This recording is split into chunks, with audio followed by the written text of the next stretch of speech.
Assalamu alaikum, dear viewers.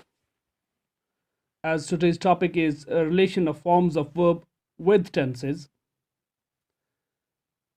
As you know that this is not any regular topic in grammar that we generally teach to the students of any class, but I thought it quite necessary before we just go for the tenses to read what are the tenses, how the tenses are made, and what is the combination of tenses and which part of speech is filled where. I thought it obvious that we should know about the relation of the forms of the verbs with the tenses. So we have the forms of the verbs. Generally, we categorize them into the two parts, that is regular and the irregular verbs. And first, let's go for the forms of the verb. And you know that verb has generally four forms. We call that as first form, second form, third form, and fourth form. And we call them in present tense, past participle, or ing forms. That ing form is the verb plus ing. So these are the four forms of the verb that we generally use. And these are the forms of the verb that make different tenses for us. Of course, we use some auxiliaries with them also. So let's first discuss about regular, irregular verbs. So first, regular verb. When the second form and the third form is formed after adding suffix ed to the main verb is called a regular verb. So what's regular verb? It is that verb when we add ed to the first form, it forms second form and also the third form. So we call it as walk, like walk, and walk plus ed becomes walked, and plus ed it becomes walked. So the forms of the verb are walk, walked, walked. Similarly, talk, talked, talked, and also try, tried. So in this way, we form the three forms of the verb. And of course, when you have to form the fourth form of verb, generally we add ing to the first form of verb. So it makes no difference whether it is a regular or irregular verb. Always the ing form is formed with the first form, of course, adding ing to it. So I have not mentioned it here. So, dear viewers, you should know that this walk, walked, walked, when we get this kind of a pattern, that we get ed plus the verb, we call that as regular verbs. So it means they have the regular pattern of making second forms and third forms. That is, generally we add ed to the second form and ed to the third form. Now, irregular verbs. There are some, I can say, there are some differences among the irregular verbs than of those regular verbs. For example, those verbs which have no regular pattern, like that of this verb plus ed, they are called irregular verbs. They can have all three different forms. We can see, of course, I will give you the example in the next slide, but they can have all three different forms. Means if we have the verb, they don't follow the pattern of first form and then second form and the third form is same. Of course, there can be first form different, then second form different, then third form different. This is one type of these irregular verbs. Now the second type, their second form and the third form can be same, but not of ed pattern plus ed pattern like in regular verbs. And the third thing is they can have all the three forms same. And number 4, we can have, however, fourth form is same, formed after adding ing to the first form of verb to all regular and the irregular verbs that I told you earlier. Now some examples of these irregular verbs. We have go, went, gone, write, wrote, written. These kinds of verbs are called irregular. This is one part of irregular verbs. They have the first form is go, second form is went, third form is gone. First form is write, second form is wrote, and third form is written. Means all the three forms are different. This is one. Now second. Think, thought, thought. Bring, brought, brought. So we see here, there is thought and thought same, but they are not of the ed form. So we also put them in the category of these irregular verbs. Now the third category here is what I say, there are all the forms are same. No ed, no second and different or third form different. There is put, put, put. Like that, cut, cut, cut. There's all the three forms are same. Now see here, come, came, come. Here only second form is different. First form and the third form is same. Now one more category, see. R-E-A-D, it is read, read, read. But the second form and the third form are pronounced as read, read. Their spelling in all the three forms is same, but their pronunciation differs in the second form and in the third form. So these are the examples of the irregular verbs. Now see, what is their relation with the tense? Number 1 point. The basic work of the verb is generally meant to show work or state of being, but they also have decisive role in the determination of the tense. We must know that these verbs play a major role in the determination of tense. So first we must know that tense means time. So the verb has two works to do in a sentence.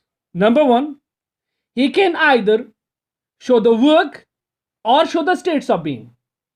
But second thing that's mandatory with the verb is to show the time of the sentence, either to show the time of the action or to show the time of the states of being. Now, the second point, a particular form of a particular form of verb is used with a particular tense.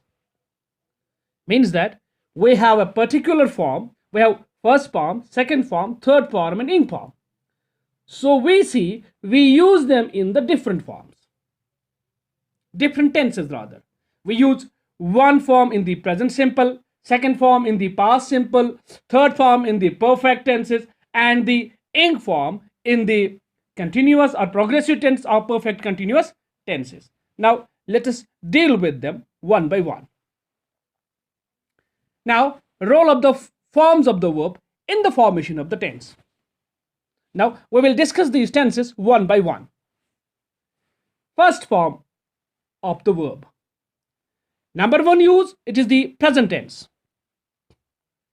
We call that as present tense, first form of verb, with present simple tense. Now this first form of verb, or what we use to call it present tense, it is used with the present simple tense.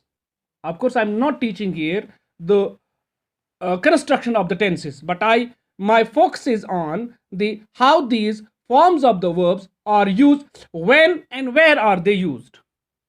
So the underlined word is here verb, it's in the first form. So with present simple tense, I teach English. In the present simple, we use the first form of verb. And the second place is with the future tense, future simple tense rather. I will teach English. Means there comes the will auxiliary. Of course, we read that in the earlier topics of model auxiliaries. I will teach English.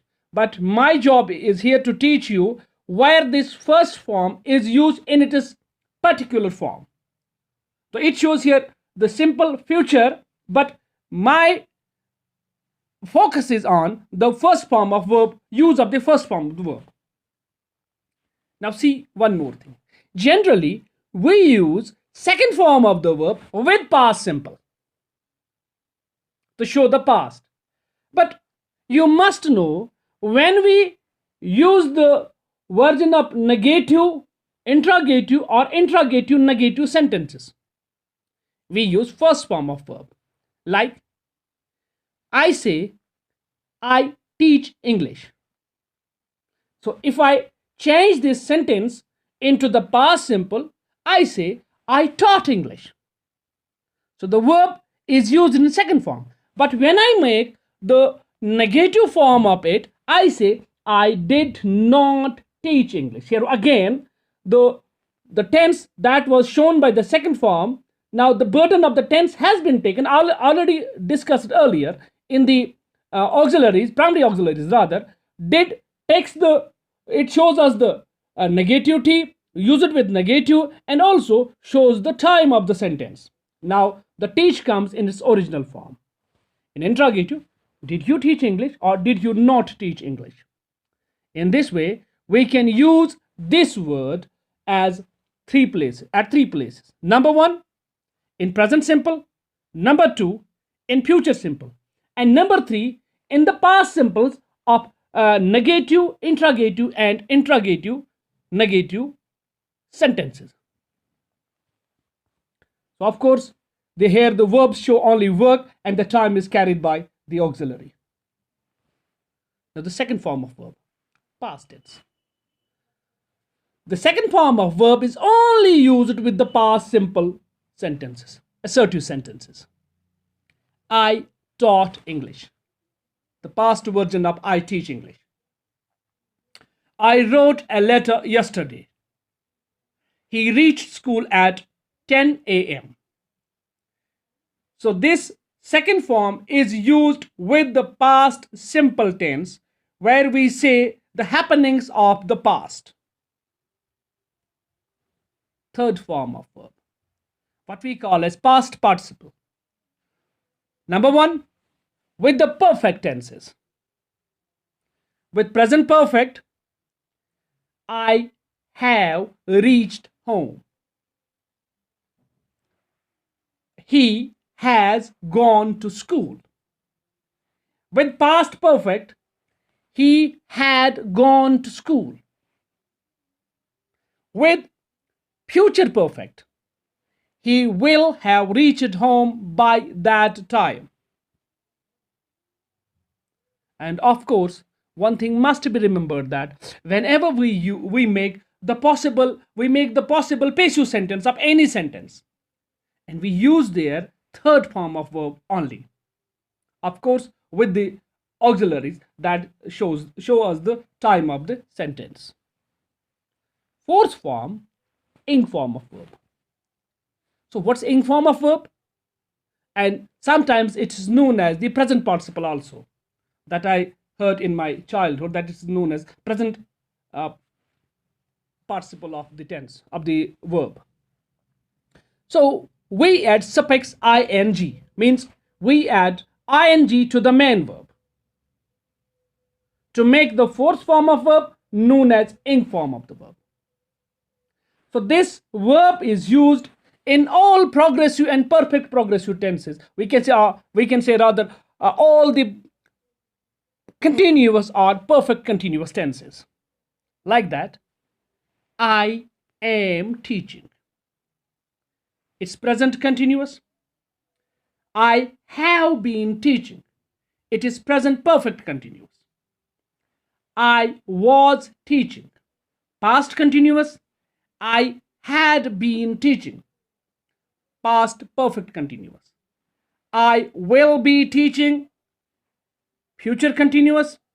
I will have been teaching. Future perfect continuous. So by that, I hope that you may have benefited by this. And when we come to the next topic, that is the tenses, I suggest you to memorize this. memorize all this thing when we come to the tense, and it will make you easy to learn the tenses. Of course, the tenses are present tense, past tense, future tense, and also of their parts: present simple, past simple, future simple, present progressive, past progressive, future progressive, and also present perfect, past perfect, future perfect, present perfect continuous or progressive, rather past perfect progressive or continuous, future perfect progressive or continuous. And also the when we make the passives, that is, this topic may be helpful for you. So by that, I end this topic here. So fi amanillah, keep watching this channel.